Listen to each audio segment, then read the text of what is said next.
Assalamualaikum warahmatullahi wabarakatuh. Perkenalkan, nama saya Rizkian Wijaya Nur dari kelompok 2 Angkatan 61 Pelatihan Dasar Calon Pegawai Negeri Sipil di lingkungan kantor Kementerian Hukum dan Hak Asasi Manusia. Pada kesempatan ini, saya akan memaparkan mengenai akuntabilitas. Pengertian akuntabilitas. Akuntabilitas sering disamakan dengan responsibilitas atau tanggung jawab. Namun, pada dasarnya, kedua konsep tersebut memiliki arti yang berbeda. Responsibilitas adalah kewajiban, sedangkan akuntabilitas adalah kewajiban pertanggungjawabannya yang harus dicapai.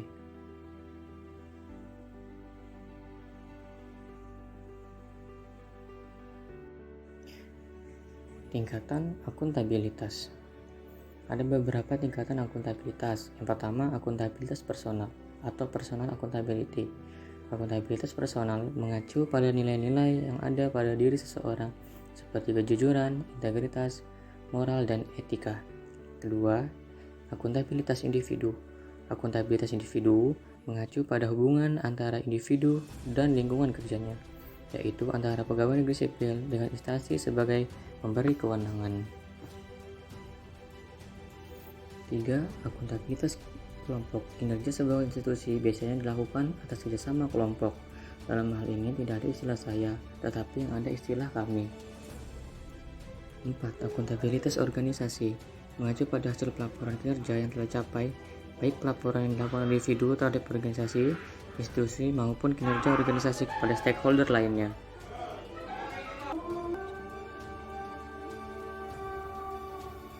Pentingnya akuntabilitas. Akuntabilitas adalah prinsip dasar bagi organisasi yang berlaku pada setiap level untuk unit organisasi sebagai suatu kewajiban jabatan dalam memberikan pertanggungjawaban laporan kegiatan kepada atasannya.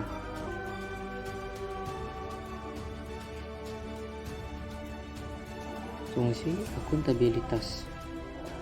Menurut Boven, akuntabilitas memiliki 3 fungsi, yaitu untuk menyediakan kontrol demokratis atau peran demokrasi, untuk mencegah korupsi dan penyalahgunaan kekuasaan, dan untuk meningkatkan efisiensi dan efektivitas peran belajar.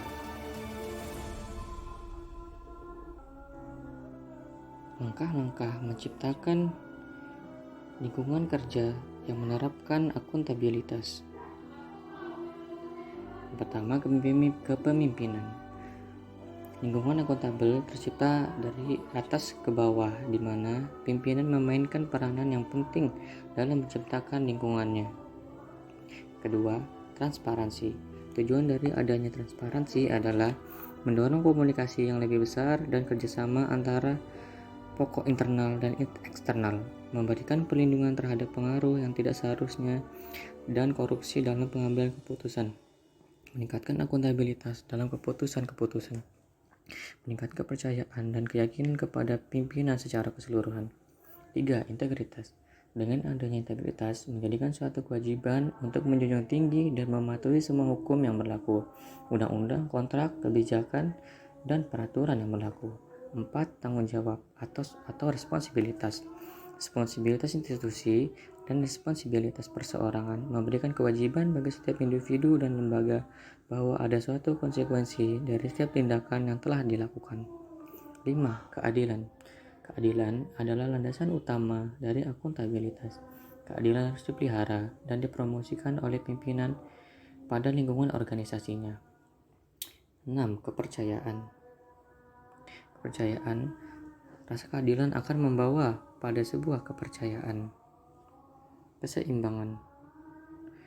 Keseimbangan antara akuntabilitas dan kewenangan serta harapan dan kapasitas. 8. Kejelasan.